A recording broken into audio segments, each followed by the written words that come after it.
Darian Thomas, listen up. You may learn something today on the Listen Up Wednesday. Today's topic is real estate, one of my favorite topics. And a big question that a lot of people have is, where's the real estate market going to go? Will prices start to come down? Will the seller's market start to decline? Again, and I'm going to share this with you.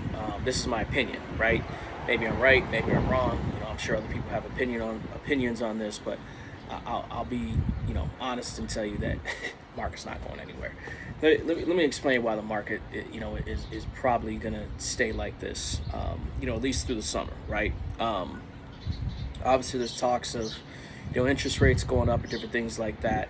This is my personal opinion, right? Like, obviously, as interest rates go up, so will monthly payments on houses, right? When you purchase a house, obviously, you have a higher interest rate, your monthly payment's going to go up.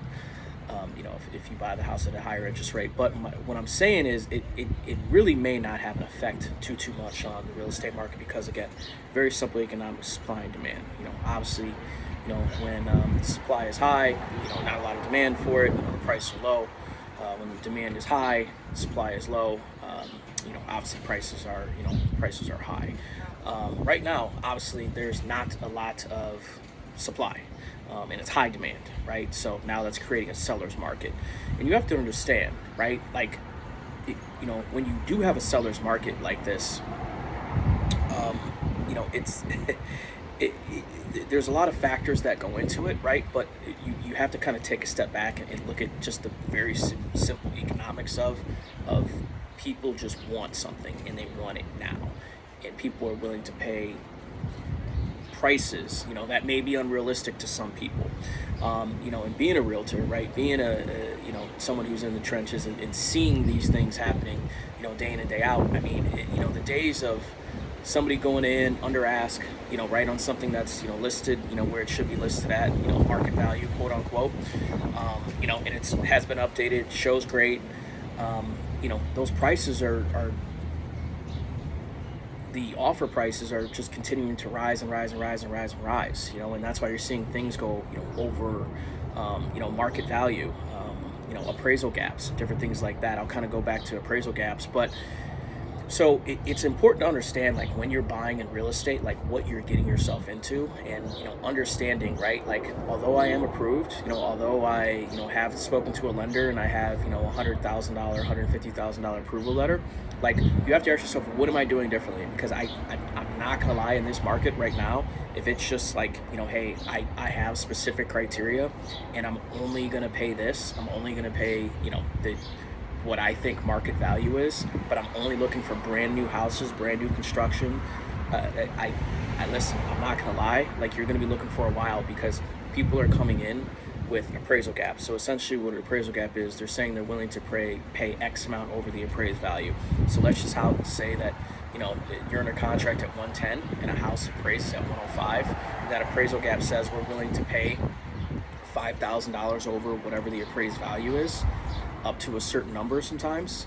It's hard to compete with that because people are willing to come out of pocket. You're starting to see a lot more of that because, again, the supply is low and the demand is high, right? And especially with what's going on with real estate, it's hard to determine what's going to happen next, right? Because, again, a lot of it is predicting human behavior, and it's really hard to predict human behavior, because for the most part, people do things for different reasons. Not only that, from the investment market in Cleveland and just probably all over the country, a lot of times where there's not as expensive real estate, you're going to see a lot of people flooding those markets, right? So we're seeing a lot of California investors, New York investors, because, again, our prices compared to them are very low. So it's very easy for them to refinance after being in a house for 10 years and pull out $300,000 worth of equity. Now they have $300,000 and they bring it to a Cleveland market. You're going to get a lot further in the Cleveland market, than you will in a California market, New York market, Texas. I think Texas market, again, I'm not too familiar on a lot of those prices, but a lot of these areas that have a lot of very expensive homes, they're their dollar goes a lot further in Cleveland. We'll just leave it at that. So that's what you're seeing, right? So now you're not only competing against, Cleveland investors, you're competing also against, investors from around the world, right? From Israel to, to Italy to Canada, right? So a lot of people, when they see a house that is priced somewhat right, the prices are driving up. So, really understand, kind of what's happening in the market. And again, I kind of said, like, we're going to be in for an interesting summer. And the reason why I don't think, interest rates rising a little bit is really going to affect anything. You have to take a look at what happened in the last couple of years, right? So we had COVID, right? So COVID kind of stopped some things, people from buying houses, but obviously you saw the real estate market exploded. So this is how I kind of explain it to a lot of people. So you got to think, just going to use round numbers. So you have 100 people who were ready to buy in 2020, right? 100 people who were ready to buy. Well, unfortunately, 2020, the world kind of stopped, right? Put a halt, builders stopped building and different things like that. So now only, let's just say 20 people were able to buy, in 2020. So guess what? Now we're into 2021. So there's 100 more people, ready to buy. So now only 20 people ready to buy in 2020. Now you have 80 people from 2020 and 100 people from 2021. So now you have 180 people ready to buy. And unfortunately, there may only be 50 houses in stock, right? So now you have 180 people ready to buy 50 houses. Now let's just keep going to 2022, right? So let's just say, 80 people were able to buy. So you get what I'm saying, right? So now we have that cycle of people just ready to buy houses, right? And we just don't have the supply of houses to supply for people. And that's essentially what's happening right now, is you're seeing just so much demand for houses for a lot of different reasons, right? But people are hitting that life cycle, where they're ready to buy a house. Maybe they've, been out of college for 3 to 4 years and this is the time to buy. So it's really interesting on what's happening, and I think it's really important to understand, coming to the market. Again, don't get discouraged, right? I'm not saying it's impossible, but just be realistic about what's going on in the situation, that's happening, in this real estate market. Ask any, realtor, right? Like, they'll tell you, like, this is what's happening. Unfortunately, again, like I said, the days of kind of like, hey, I really love this house, I'm going to take 4 or 5 days to think about it, they're just not there, right?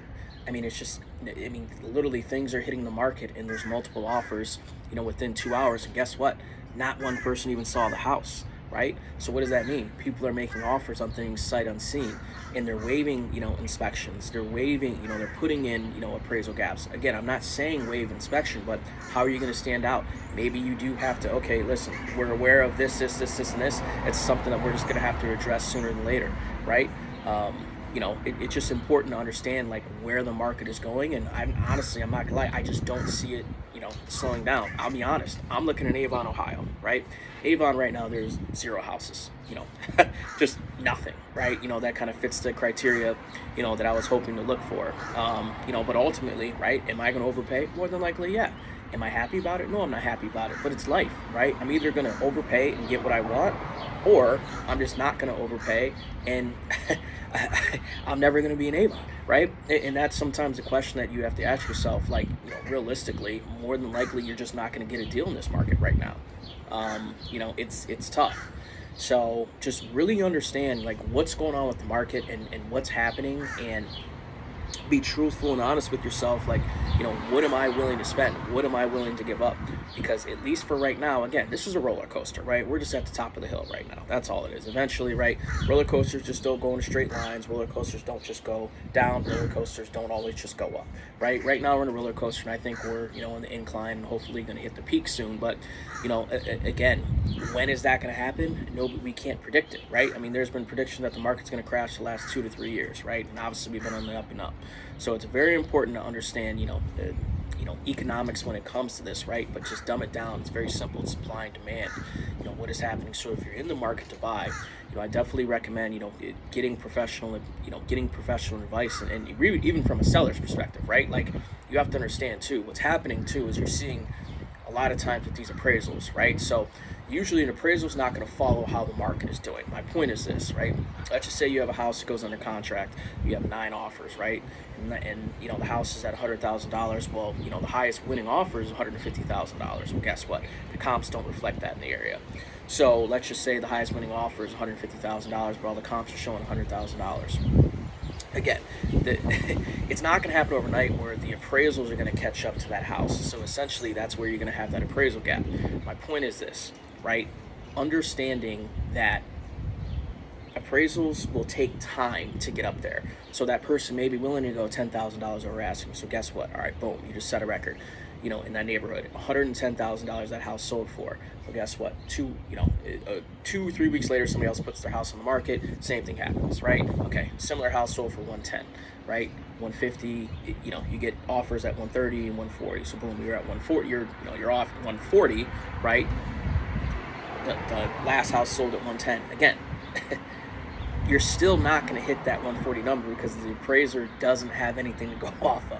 There's no comps to go off of, and that's what's happening, and that's why you're seeing these appraisal gaps. So again, then maybe that one comes in back at 115. So that's why it takes a while for the houses to catch up to the appraised values. And that's why you're seeing a lot of these appraisal gaps, because again, a lot of these houses going for that high aren't appraising that way because of that particular reason. So it's important, like I said, get with a realtor, talk with someone, whether you're looking to sell your house, whether you're looking to buy a house. Talk to somebody, professional, whether it's a realtor, whether it's a lender, a wholesaler, whoever it is, talk to somebody and get, advice on, whether you're buying an investment property or an owner-occupant property, but understanding what the market is doing. I apologize, this video went way longer than anticipated. It's just a lot to pack in, and there's definitely more information I definitely could have talked about, but I appreciate you, listening. Darren Thomas, listen, I may learn something today. See you next time. Peace.